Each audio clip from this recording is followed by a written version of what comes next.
សុខទុកយ៉ាងណាសង្សារចាស់អើ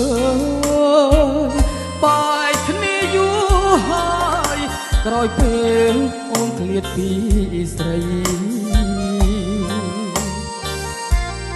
ចោលសង្សារក្រក្លិនភុំ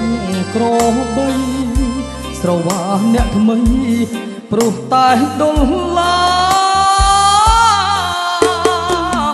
ឃើញគេកាន់ស្គរជន់លូនលេងអូនដូចកូនក្មេងវងវែងហក់លោតឆ្លេឆ្លាសុខចិត្តដេកយំក្នុងផ្ទះវិឡាក៏មិនប្រាថ្នាសោចក្នុងខ្ទមដែរអូនហ៊ានលោតចាប់បាត់ភាពស្មងសដូចឆ្នាំងសំឡោលែងស្គាល់រងវេភ្លើនភ្លេចភ្លឺវងវែងមួយទេចោលមុំកន្ទេលវាលូតឡើងគ្រើមពេលគេនៅស្នេហ៍ថែដូចក្សត្រី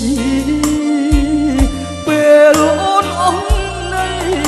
ស្រីដូចស្មៅក្រំបាតជើសុខចិត្តដេកពុកដូចទេលើភ្លើងវិលមកស្រុកយើងវិញណាអូនណា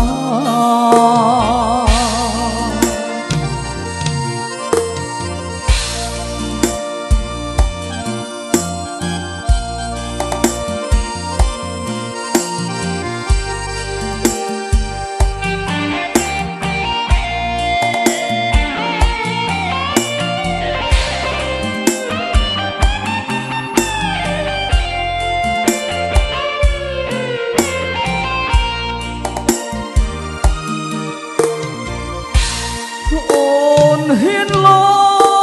តឆាត់បាត់ភាពស្មុំស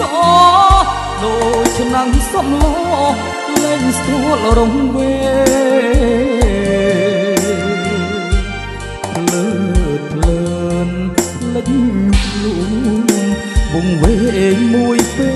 លចោលមុំកន្ទេលវាលូតឡើងគេនៅស្នេហ៍ថែដូចក្សត្រីពេលអូនអស់នៃស្រីដូចស្មៅក្រំបា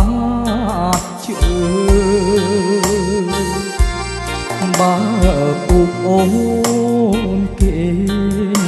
ដូចគេលើភ្លើងវិលមកស្រុកយើងវិញណាអូនណា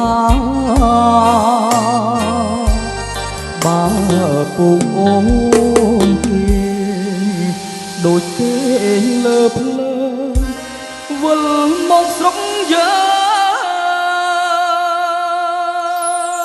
ងវិញណា